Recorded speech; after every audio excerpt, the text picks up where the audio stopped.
Pokemon. Who has not at least heard of a series that has existed at the moment for a little over 25 years? I figured with today's release of Pokemon Scarlet and Violet, the 9th generation of the franchise, I'd figure I'd look back at my memories of the Pokemon series. It's a bit more spread out and focuses mainly on the early games, but how did I get into the games exactly?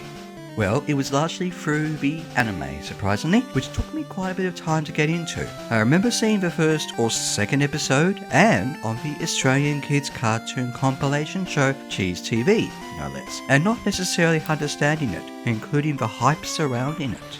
Some time passed. I would skip watching episodes of the show. I was mildly intrigued by the kids bringing Game Boys and the games to school, which I'm sure eventually got vetoed, mostly because of the high value of Game Boys. I eventually gave in and decided to pay more attention to the anime. Back then, I referred to it as a cartoon, not knowing what anime was at the time. Surprisingly, it was the emotional episode Bye Bye Butterfree. Spoilers! That got me into the show. I enjoyed watching Ash and his friends going on adventures. I especially liked Pikachu and Butterfree and how their attacks made the antagonists, the members of Team Rocket named Jessie, James and Meowth, blast off over and over again. So maybe I would only get into Pokemon by watching a television series of it, but not exactly. I had got a Nintendo 64 around 1998 or 1999, and it was around 2000 I saw commercials for Pokemon Snap and Pokemon Stadium. Especially Stadium. I was given Pokemon Snap as a present and saved up money for Stadium and played both a lot. It was with Stadium that I figured out you could play Pokemon Red, Blue or the Enhanced Yellow on the TV. This was after the Super Game Boy with the SNES and especially before the Game Boy Player on the GameCube. I didn't have a Game Boy at all, so I figured I'd get a Pokemon Game Boy game just to play on the TV with Pokemon Stadium's transfer pack. I do remember asking my friends, who were also obsessed with Pokemon like many kids were, about which version I should get. I ended up choosing Pokemon Blue, the cartridge of which I still have to this very day. My starter was Bulbasaur, I'll get into that later, and I played the game so much, especially with Pokemon Stadium's unlockable speed-up setting that emulators now frequently utilize. I did eventually get a Game Boy Color, and I enjoyed Pokemon Blue on the go. The hype and media coverage of the franchise certainly did not stop there. The anime got more seasons of episodes, plus a movie, and more movies. It also had a trading card game with its own Game Boy Color adaptation. It had merchandise, toys,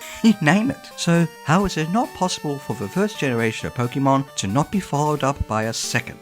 The upcoming release of Pokemon Gold and Silver, with the promises of new locales and gameplay mechanics and especially new Pokemon, was impossible to ignore. However, I was not able to get either Gold or Silver or even Crystal. However, I'm pretty sure I got emulations of at least one of the games with some help. I do remember being stuck with a third gym leader, and now I know I wasn't the only one, and may have gradually lost interest in the games. The same applied to the anime.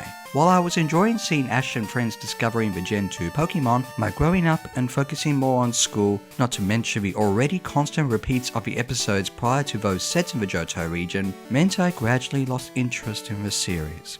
But not completely. Family and friends would occasionally play Pokemon Snap and Pokemon Stadium with me, and I would occasionally bring out Pokemon Blue to play backwards compatible on the Game Boy Advance. I decided to try playing the game differently, with the other two starters, Squirtle and Charmander, even though I had already made a good attempt at completing the Pokédex with help of my friends and of course, the glitch that allows you to duplicate items. Infinite Master Balls for the win! So, while successive generations of Pokemon games, including remakes and so on, came out, I mostly stuck to nostalgia with the titles I already owned.